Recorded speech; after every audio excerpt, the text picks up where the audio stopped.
Hi, and welcome to this week's edition of WWR number 17. I'm Big Kev, along with Wes, Joe, John. Same as last time. Got some news for you. We got our top 5, Hall of Fame, and anything else we want to talk about. Because it's our show, damn it. God damn right. They make the rules, bitches. And We are controlled by Vince. We're Hogan. Darn skip. Okay, first thing we want to mention is Christopher Daniels, who has been released from TNA. No big deal to me. He's I like one of Daniels. the most He's a good talented wrestler. guys on that fucking roster. Started that show, kind of. Yeah. Well, Ironically, that big fat hippopotamus Bubba the Love Sponge still has a job. I wonder why. Terry? Daniels. Don't come to WWE. Vince won't know what to do with you. He'll put you as one of the NXT rookies. You'll be Evan Bourne. Yeah. Yeah, there's more to that story. Okay. He showed up in the Ring of Honor last Saturday night. Ring of Honor, yeah, like What's that? it's like another wrestling organization. It's where Daniel Bryan came from. Philadelphia-based And Ring of Honor, where Samoa Joe, Daniels, AJ, a lot of the CM Punk, Yeah. all got their start there. Yeah. Listen to them. Yes, I noticed. Right, he's leaving all that shit too. I wasn't talking to her, shook this down. And sadly news is Chris Kanyon passed away this week from an overdose. It's quiet. It's nothing. You know, it's a shame about Canyon. He was actually underrated. Really wasn't good wrestler. Really, when he was in WCW, he was like known as a guy who like invented holds out of like nowhere. Like, he kind of did like Edge's what the hell did he used to do? The downward spiral. Yeah, yeah. Like he did that first. He used to call it the flatliner. He used to bust out some shit like you're like, holy shit, how the fuck did he come up with that? Much better than Vince made him out to be. So, shame to hear it. Yeah. Yeah. Sorry to hear he passed. Goes out The to his parents family? go out to friends and family, and it sucks. Happy Easter. Other TNA news, they moved to 8 to 10 on Monday nights starting next week on a regular basis, and replays Thursday at 9 where they had it before. I think a good move for them. Yeah. And, you know, the thing of it is, too, being on an hour early, if you start to get into the show, you might not flip over to Raw. True. I mean, this past week, I flipped back and forth, and Raw started out sucky. The guys fucking talking for 25 minutes, so I watched like a half hour of TNA, so Yeah. and then even then I flipped back and forth, and depending on what was going England on. Anderson was a hell of a good match. Yeah. Well, yeah. A lot better than Swagger and Cena jaw-jacking with each other. True. At least they can show that jacket. All right. That must be a reference to you there, Other TNA news is they're trying to talk Tommy Dreamer into coming into TNA. I don't think you have to do much talking in. No, I think it might be a done deal. If they talk him into coming over, I hope it's more as like a road agent type person. He's got a really creative mind for it. I think keep him out of the ring. TNA. I think they're going to turn it into a ECW versus a... Fired. My name's AJ. I think it's going to be That's what I think is going to happen. It's going to be an ECW versus a NWO type thing, I think. He's going to get his own gang versus... Well, you have Team 3D, you have Raven, RVD, Rhino.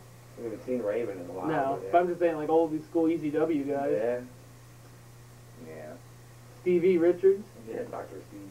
Mm-hmm. Foley. If he Yeah. comes back. Ironically, hey, guess what? They might as well change it from TNA to WCW. Oh wait, I know Vince owns that, sorry. Stick with TNA, but you're going to be WCW. And half of ECW, it'll be the Alliance.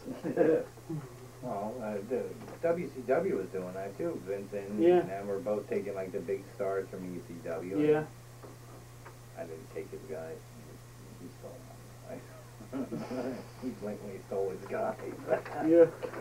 Kev? Now our top 5 of the week. Yeah. I'm gonna do the whole thing after that. Okay. We usually do the Hall of Fame first, but okay. Not with his Save the best yeah. for last, man.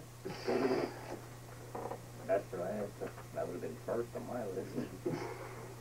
But whatever. Okay, go ahead. Yeah, you have it.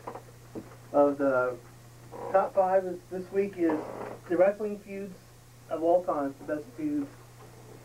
You wanna go first? I don't care. Go ahead. All right. My number 5 is Shawn Michaels versus Triple H. When Shawn came back and made his comeback, and then Triple H turned on him, that match they had at SummerSlam was really good, and it showed that Shawn could still wrestle, and he still had it. That was Shawn's comeback. Yeah, he won the Chamber against Triple H, and then they had that 3 stages of Hell match after that. Yeah, I remember. And then the Last Man Standing match at the Rumble. I mysteriously didn't get to go to see. Yeah, nobody won. Yeah. The Rumble that nobody won. Yeah. So I thought that was, they had some really good matches in that feud there. And then, of course, they got back together. So. Because we all know they didn't hate each other anyway. They're still friends. Go ahead, Jew. My number 5 is the Honky Tonk Man versus Beefcake. Beefcake was chasing Honky all over the place for the Intercontinental belt. Beat him several times, but it was usually by DQ or a count out or interference. Yeah, that was non-title. I thought it was a good little feud for both of them. Yeah. That's why I made it number 5. Okay. My number 5 is a feud, I guess, that's still going. Cena versus Orton. They've been fighting off and on for like 3 years now. They like carried Raw for every pay-per-view, every Raw. I think they're still probably going to be going at it. But they may be one of them feuds that 20 years from now you remember. Kev? My number 5 is Edge and Christian versus the Hardys. Yeah, good one. That was Good match. Yeah, oh yeah. TLCs and... Yep. My number 4 is also John Cena versus Randy Orton. I'm just thinking of some of the matches they had that, well, that's just this past year. They had that I Quit match, and they had the Hell in the Cell, the Iron Man match where Orton almost blew him up. And now Orton's a good guy, I suppose. He's a baby face. And, but I like that the fact that you can't really trust him. Like, he went to RKO Cena on Raw, and then you were like, oh, I was like, yeah, oh no. Damn. But, you know, I think, like you said, they'll always be back and forth. back. Yeah. Yeah. You notice though when he went to RKO Cena, the fans were still cheering. Yeah, I know. That's what they want to do. But yeah, some of the matches they've had over the, other than that one SummerSlam with like they stopped the match for the first it was a count out, then it was a disqualification, then Brett DiBiase. yeah, he came in and that was weird. not their best match, but it's definitely a feud to talk about though. Oh yeah. Joe?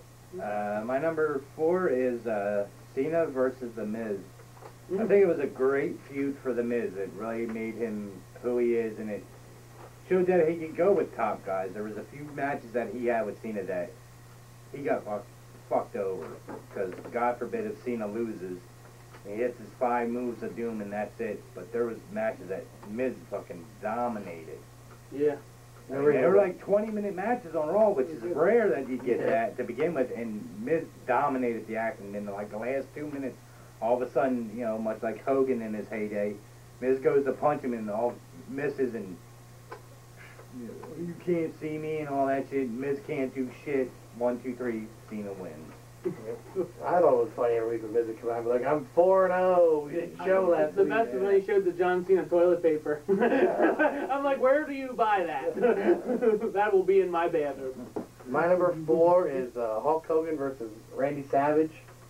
Both wrestling-wise and outside of wrestling-wise. I just thought, like, that was like a year build-up.